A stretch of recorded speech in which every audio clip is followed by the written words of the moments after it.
Dans les années 1890, la colonisation fait couler plus d'encre que de sang. Ce grand jeu africain est comme une course aux espaces vacants où un drapeau peut encore être planté. Jules Ferry écrivait alors « Un mouvement irrésistible emporte les grandes nations européennes à la conquête des terres nouvelles. C'est comme un immense steeplechase sur la route de l'inconnu. » Mais qu'est-ce qui fait courir ainsi les Français et les Anglais?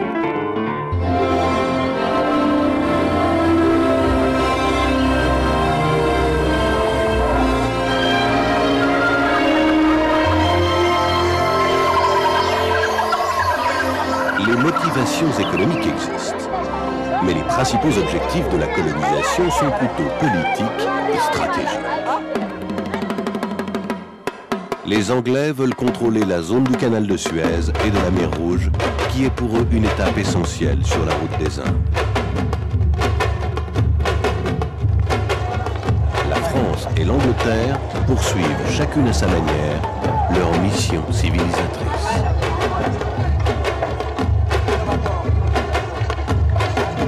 Les deux grandes puissances rêvent de construire des lignes ferroviaires transafricaines. Les Français convoitent l'ouverture d'un axe horizontal allant de l'Atlantique à la mer Rouge. Les Anglais voudraient réaliser un axe vertical reliant l'Égypte à l'Afrique du Sud. Ces deux axes se croisent dans une région du Haut-Nil dont le point sensible est Fashoda. La France profite de cette situation pour placer le capitaine Jean-Baptiste Marchand à la tête d'une expédition.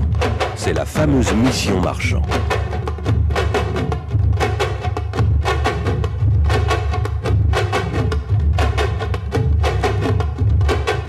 Partie de la côte ouest de l'Afrique pour rallier Fashoda, elle a pour but de préparer la jonction Atlantique-Mer Rouge.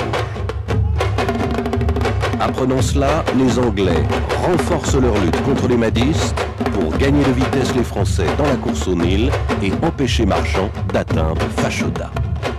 Dans le Petit Parisien du 26 décembre 1897, on peut lire « Il y a quelques jours, une sinistre nouvelle a circulé.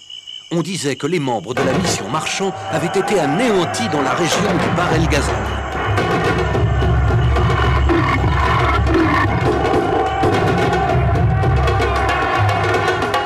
Il faut rappeler qu'à 3 reprises déjà, les Anglais ont fait courir le bruit du massacre de la mission Marchand. »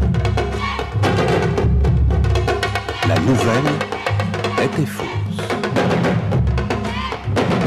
Après de longs mois et de multiples péripéties, Marchand, ses sous-officiers et ses 150 tirailleurs sénégalais arrivent enfin à Fashoda le 10 juillet 1898. La place est libre, les Français débouchent le champagne. On installe le campement, la vie quotidienne s'organise, commence alors une longue attente.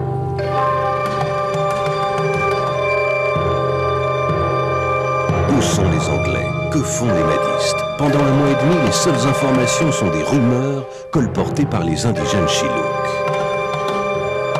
Le 25 août, alerte, bateau de guerre derviche sur le Nil. Les Français repoussent une importante attaque fluviale. Le calme revient jusqu'au 19 septembre, jour où la flottille anglaise vient s'ancrer devant Fashoda.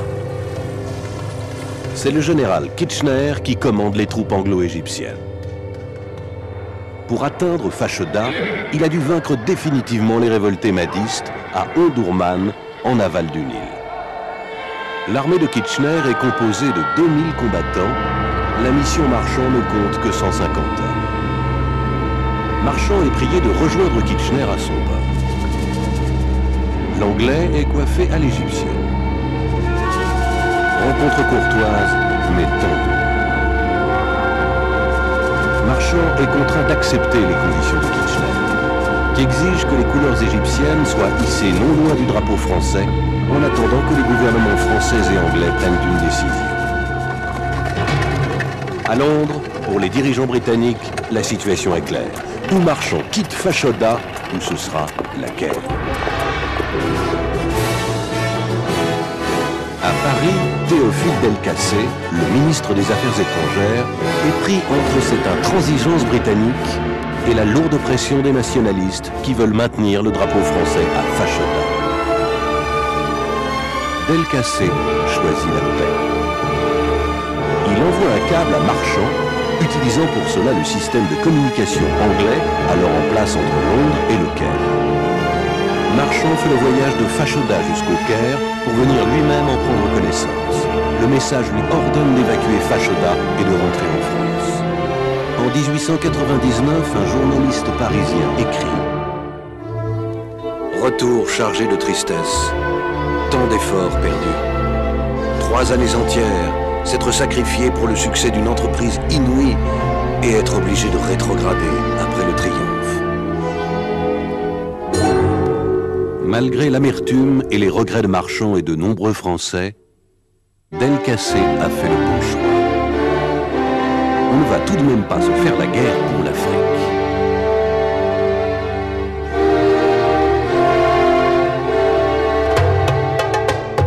Le 21 mars 1899, un accord franco-anglais fixe définitivement la frontière entre le Soudan et la zone d'influence française.